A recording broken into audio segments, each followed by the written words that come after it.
चलो तो बेसिकली हम लोग क्या पढ़ने वाले हैं, न्यूरोसिस्टिक सर्कोसिस। न्यूरोसिस्टिक सर्कोसिस को हम लोग स्प्लिट करेंगे ना, तो देखो ब्रेन को इन्फेक्ट कर होगा ऐसा सिस्टी सर्कस लार्वा के द्वारा किया गया इन्फेक्शन को हम लोग क्या बोलेंगे, न्यूरोसिस्टिक सर्कोसिस।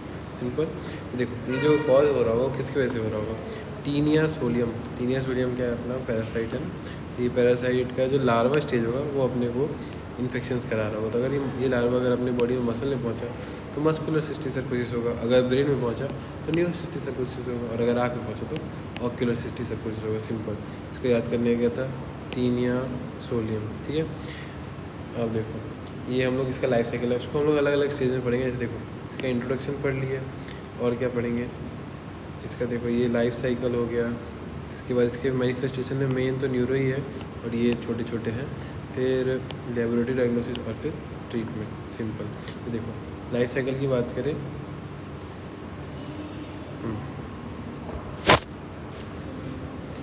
लाइफ साइकिल की बात करें तो इसका इन्फेक्टिव स्टेज क्या होगा, अंडा किसका, टीनिया सोलियम का था। एग ऑफ टीनिया सोलियम जो है वो इन्फेक्टिव स्टेज है। लार्वा जो है इन्फेक्शन करा होगा, पर वो लार्वा जो है वो अपने अंदर इन्फेक्शन करा होगा, पर उसके लिए पहले उसको घुसता किस फॉर्म में, एग फॉर्म में, फिर अंदर जाके लार्वा कन्वर्ट होता है, फिर वो लार्वा अलग अलग मैनिफेस्टेशन कराता है। इन्फेक्टिव स्टेज क्या हो गया इसका, एग। अब ये अंडा जो है वो कहाँ, मान लो कंटामिनेट किया किसको, फूड को, वाटर को, तो हम लोग कैसे अपने अंदर लेंगे, या तो कंटामिनेशन के थ्रू या फिर ऑटो इन्फेक्शन। अंतर क्या है, या तो गलत खाना खा लिए जिसमें पहले से इसका एग था तो कंटामिनेटेड फूड के अंदर आ गया। ऑटो इन्फेक्शन क्या होता है, अपने को पहले से इंटेस्टाइनल टीनियासिस हो रखा है, और जैसे मान लो इंटेस्टाइन का टीनियासिस हो रखा है, वो बाहर निकल रहा है अपना। अब रेक्टम वेक्टम के पास जैसे मान लो इकट्ठा है, जैसे हम लोग, अब इसमें दो तरीका होता है, एक्सटर्नल और इंटरनल। तो अगर हम लोग साफ़ सुथरा नहीं रह रहे हैं, तो जब हम लोग अपना फीसेस को साफ़ कर रहे हैं तो हाथ नहीं धो सके, तो हाथ पे लगा रह जाएगा वो, फिर अपन लोग खा लिए तो फिर ये आ जाएगा अपने इंटेस्टाइन में, वहाँ फिर लार्वा बन गया और फिर आके इन्फेक्ट कर दिया ब्रेन को, तो न्यूरोसिस्टिक सर्कोसिस हो गया। तो वही दो टाइप के, एक एक्सटर्नल और एक इंटरनल। इंटरनल में क्या होता है, तो देखो ये अपना बाहर यहाँ से निकल जाता है, और यहाँ मान लो एक रुका हुआ है, और एक प्रोग्लोटिड के फॉर्म में कन्वर्ट हुआ, बोला एम्ब्रो लार्वा प्रोग्लोटिड बना, और वो प्रोग्लोटिड उल्टा चलने लगा, मतलब क्या, रिवर्स पेरिस्टाल्टिक मूवमेंट किया, और फिर अपने वापस इंटेस्टाइन को इन्फेक्ट करके वहाँ से फिर ब्लड में घुसा, फिर आगे देखेंगे हम। तो मोड ऑफ ट्रांसमिशन इसका दो है, या तो कंटामिनेशन या तो ऑटो इन्फेक्शन।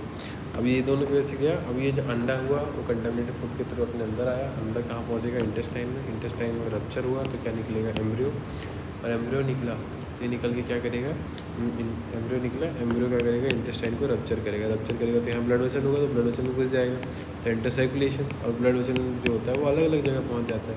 तो अगर ब्रेन में गया तो न्यूरोसिस्टिक सर्कोसिस, मसल में गया तो क्या, मस्कुलर सिस्टिक सर्कोसिस, और आँख में गया तो क्या हो जाएगा, ऑक्यूलर सिस्टिक सर्कोसिस। वही दिया न्यूरोसिस्टिक सर्कोसिस, मस्कुलर और ऑक्यूलर। अब देखो ये जो हम लोग क्या था, एग जो था वो टूट के क्या बन गया था, एम्ब्रियो। अब एम्ब्रियो क्या किस में कन्वर्ट होगा, पहले वहाँ एम्ब्रियो पहुँचेगा, फिर एम्ब्रियो जब जिस साइड पे पहुँचना था पहुँच गया, वहाँ जाके लार्वा बन जाएगा। वो लार्वा का नाम क्या है, लार्वा सेल्यूलोसे। यहाँ पेपर से याद कर लो, लार्वा सेल्यूलोसे।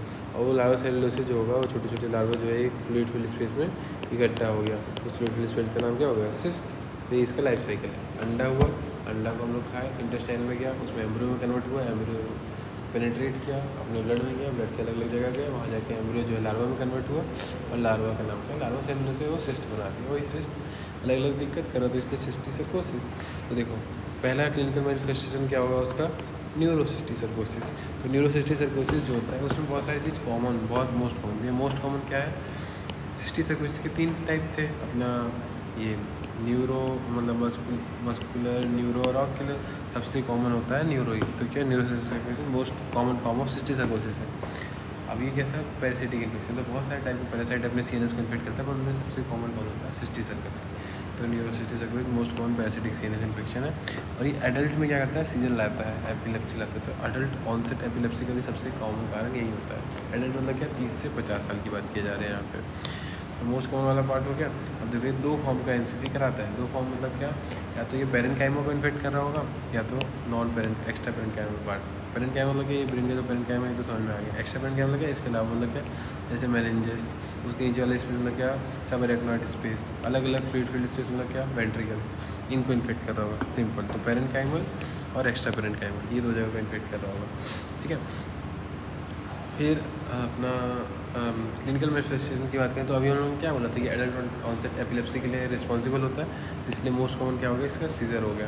फिर अब सिंस ये पैरासाइट है, पैरासाइट मान लो ये इन्फेक्ट कर रहे हैं यहाँ पे, ये अपना पेरेंट क्या मान लो इन्फेक्ट किया, तो ये बॉडी इसके रिस्पॉन्स में इन्फ्लामेशन तो प्रोड्यूस करेगी ना, तो उसी को हम लोग क्या कहेंगे, क्रोनिक मेनिंजाइटिस, मेनिंजिस में इन्फ्लामेशन। और तीसरा देखो, ये जब इन्फ्लामेशन हुआ, रप्चर हुआ, मान लो वेजुलाइजेशन, बहुत सारा पानी यहाँ पर भर गया मान लो, तो पानी भर जाएगा मान लो, तो पानी भरने के कारण क्या ब्रेन के अंदर पानी भरने को कहेंगे हाइड्रोसेफेलस, और पानी भरते भरते प्रेशर बढ़ेगा तो इंट्राक्रैनियल प्रेशर, और प्रेशर बढ़ने के कारण हम लोग भूलने लग जाएंगे, तो उसको क्या कहते हैं, डिमेंशिया, या फिर हम लोग का फोकस चल जाएगा, तो फोकस न्यूरोलॉजिकल डिफेक्ट, सिंपल। ठीक है, तो सीजर अलग था, क्रोनिक मेनिंजाइटिस, फिर हाइड्रोसेफेलस, फिर अपना इंक्रीज इंट्राक्रैनियल प्रेशर, उसके बाद डिमेंशिया और फोकल न्यूरोलॉजिकल डिफेक्ट्स, सिंपल। अब देखो, अब अगर हम लोग मॉर्फोलॉजी की बात करें सेलुलोसिस की, तो उसके दो चैम्बर बस याद कर लो, एक आउटर चैम्बर और एक इनर चैम्बर। तो देखो, आउटर चैम्बर जो है उसमें क्या है, फ्लूइड भरा हुआ है, कौन सा, वेसिकुलर फ्लूइड, और 0.5 ml इसका वॉल्यूम है। और इनर चैम्बर जो है उसमें स्कॉलेक्स है, देखो स्कॉलेक्स दिख रहा है ना, हेड टाइप में, तो ग्रोइंग स्कॉलेक्स होता है, बस 5 mm का होता है, ओवल दिख ही रहा है, और ये येलो से वाइट कलर का होता है। यहाँ जो तुम्हें दिख रहा होगा ये येलो इस वाइट, यही है, सिंपल। अब अपना मेन तो ये पढ़ लिए जो मेन अपना क्लिनिकल मैनिफेस्टेशन था, न्यूरोसिस्टिक सर्कोसिस यहाँ तक। अब दो छोटे छोटे क्या है, मस्कुलर और ऑक्यूलर। तो मस्कुलर में क्या करा रहा होगा, ये फोटो देखो, पेन हो रहा है उसको, वीकनेस लग रहा है, तो पेन वीकनेस है, और यहाँ पे पानी पड़ जा रहा है ना, सिस्ट बन रहा है, तो ये असल में हाइपरट्रोफी नहीं हो रहा मसल की, उसके आसपास स्पेस में पानी भर जा रहा है, जिसको हम क्या बोलेंगे, स्यूडो हाइपरट्रोफी, सिंपल। ऑक्यूलर में देखेंगे तो क्या होगा, आईलिड बाहर, आईलिड मतलब ये जो इन्फेक्शन हो रहा है बाहर बाहरी स्ट्रक्चर्स को इफेक्ट कर रहा होगा, ये सिस्ट सर्कस है, आईलिड को, कंजंक्टिवा को, स्क्लेरा को, इन सबको इफेक्ट कर रहा होगा, तो आग भी बाहरी की तरफ आ जाएगी, मतलब क्या, प्रोप्टोसिस, डिप्लोपिया, डबल विजन, ये सब दिख रहा होगा। ठीक है, तो ये अपना हो गया, अपना इंट्रोडक्शन पढ़ लिया अपन लोगों ने, लाइफ साइकिल पढ़ लिया, मेन क्लिनिकल मैनिफेस्टेशन पढ़ लिया, अपना मस्कुलर पढ़ लिया, अपना ऑक्यूलर पढ़ लिया। अब हम लोग पढ़ने जा रहे हैं लेबोरेटरी डायग्नोसिस। तो लेबोरेटरी डायग्नोसिस ये समझ लो, अपने को डिटेक्ट करना है सिस्ट। सिस्ट डिटेक्ट करने के लिए सबसे सही होता है अपना, महंगा है पर सबसे सही होता है रेडियो। तो रेडियो डायग्नोसिस कर लिए। रेडियो डायग्नोसिस में दो टाइप का होता है, सीटी स्कैन और एमआरआई। तो सीटी स्कैन बेसिक है, इसमें हम लोग पेरेन्काइमल सिस्टिक को आराम से डिटेक्ट कर सकते हैं, पर जो एक्स्ट्रा पेरेन्काइमल उसको कैसे डिटेक्ट करेंगे, तो उसके लिए हम लोग एमआरआई का इस्तेमाल करते हैं। तो एमआरआई एक्स्ट्रा पेरेन्काइमल या फिर लीजन्स को डिटेक्ट कर सकता है। हम लोग बोले ना, जैसे ये आया, पैरासाइट आया, इन्फेक्ट किया, तो यहाँ पे क्या होगा, यहाँ पे इन्फ्लामेशन हो रहा होगा, इन्फ्लामेशन के बाद क्या, नेक्रोसिस, मर जाएगा, खत्म, और या तो फिर फ्लूइड फिल्ड स्पेस भी बन सकता है। तो ये अलग अलग टाइप के लीजन्स हो रहे हैं ना, ये वेसिकुलर लीजन्स, इन्फ्लामेटरी, नेक्रोटिक, तो इन लीजन्स को भी ये एमआरआई डिटेक्ट कर लेता है, पर ये महंगा है। सस्ता ऑप्शन क्या है अपने पास, सस्ता ऑप्शन है एंटीबॉडी डिटेक्शन, मतलब क्या, CSF उठा लो या फिर ब्लड सैंपल कलेक्ट कर लो, उसमें एंटीबॉडी जो इनके अगेंस्ट बन रही है ना, उनको डिटेक्ट कर लो। तो अगर आप लोग को एंटीबॉडी डिटेक्ट करनी है तो अपने पास एंटीजन भी तो होनी चाहिए ना। तो एंटीजन हम लोग कैसे लाते हैं, तो दो टाइप के ऐसे आप लोग, दो टाइप के ऑप्शन है अपने पास, एक तो लड़की को उठा लो, एक लड़की को उठा लो। लड़की का नाम क्या है, एलिजा, और लड़के का नाम क्या है, आफ्ताब। तो एलिजा जो होता है उसका नाम क्या है, एंजाइम लिंक इम्यूनोसॉल्वेंट टेस्ट है। उसमें हम लोग क्या एंटीजन जो इस्तेमाल करते हैं वो कौन सा एंटीजन होता है, जो अपन लोग देखो ये है ना आउटर चैम्बर, इसके अंदर वेसिकुलर फ्लूइड था, ये फ्लूइड का एंटीजन उठा लेते हैं, इसी को एंटीजन बना लेते हैं। तो extract antigen from cystic circus vesicular fluid. अब लड़की में तो फ्लूइड का एंटीजन बना लिया, लड़के में हम लोग क्या करेंगे, लड़का आफ्ताब है ना, आफ्ताब को मैं आफ्ताब क्यों बोलूँ, क्योंकि वो EIT भी है। EIT मतलब क्या, इंजाइम इम्यून ट्रांसफर ब्लॉट, इसको याद करने का तरीका बस आता है, इंजाइम इम्यून ट्रांसफर ब्लॉट।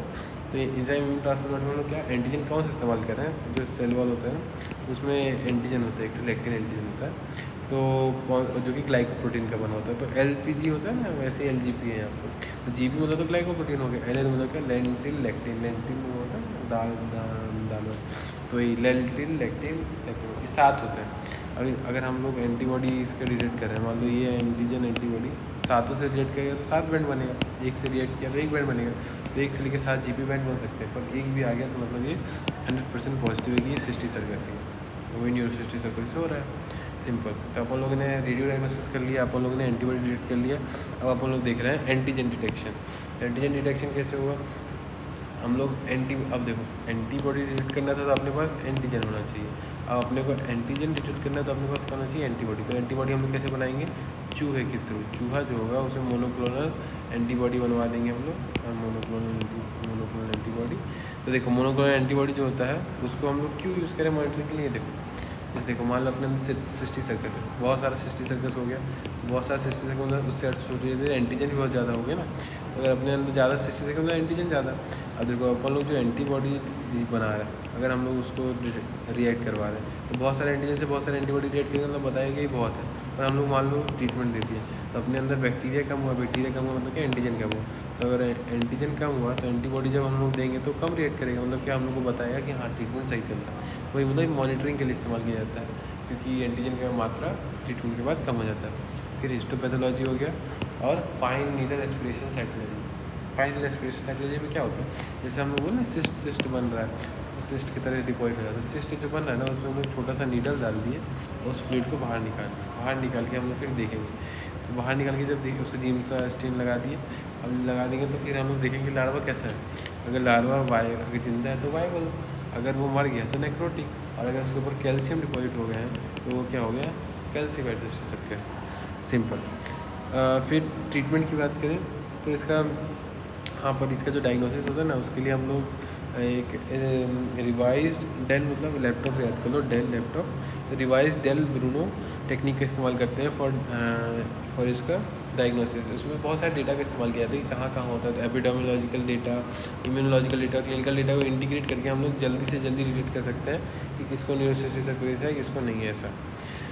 और फिर इसका जो ट्रीटमेंट है वो क्या है, एल्बेंडाजोल है। मेन हर पैरासिटिक इन्फेक्शन में प्राजिकोंट्रोल देते हैं, लेकिन अगर वो ब्लड ब्रेन बैरियर क्रॉस कर पा रहा है तो उसको एल्बेंडाजोल दे दो, और सिम्प्टोमेटिक ट्रीटमेंट है, जैसे मान लो सीजर है तो एंटी एपिलेप्टिक दे दिया, और ये सब देने के कारण क्या इन्फ्लेमेटरी चेंजेस हो सकते तो सर्जरी भी करना पड़ सकता है एक्सट्रीम केसेस में। सिंपल। तो अपन लोग ने अगर इसको ऊपर से देखें तो 4-5 पार्ट में पढ़ा। एक इंट्रोडक्शन पढ़ा इसका, फिर अपन लोग ने लाइफ साइकिल पढ़ा, फिर अपन लोग ने इसका क्लिनिकल मैनिफेस्टेशन पढ़ा, और फिर अपन ने इसका लेबोरेटरी डायग्नोसिस पढ़ा, और फिर ट्रीटमेंट पढ़ा। सिंपल। अगर इंट्रोडक्शन देखें तो एक फ़ोटो याद कर लो वो सोडियम वाला, अगर उसका याद करें तो उसमें एक अंडा वाला फ़ोटो याद कर लो लाइफ साइकिल में। फिर अपन लोग अगर इन्फेक्शंस की बात करें तो इसमें सिंपल सा ब्रेन का फ़ोटो याद कर लो, पेरेन्काइमल एक्स्ट्रा पेरेन्काइमल। और फिर ऐसे ऑक्यूलर में तो याद कर लो बाहर को इन्फेक्ट कर रहा है। अगर मसल की बात करें तो सूडो हाइपोट्रोफी याद कर लो। और फिर लेबोरेटरी डायग्नोसिस में तो ये पिरामिड याद करने से लेबोरेटरी डायग्नोसिस और रेडियो याद आ जाएगा। एंटीबॉडी के लिए 2 लड़की का नाम याद कर लो, अलीशा और आफ्ताब। और फिर एंटीजन तो ठीक ही है, चूहा एंटीजन डिटेक्शन के लिए चूहा का इस्तेमाल, मतलब एंटीबॉडी का इस्तेमाल कर रहे हैं। और फिर FNAC में तो नीता पर देख लो, और ज़्यादा ट्रीटमेंट में तो बस एक चीज़ याद करना है, प्राजिकोल, बस। चलो, थैंक यू।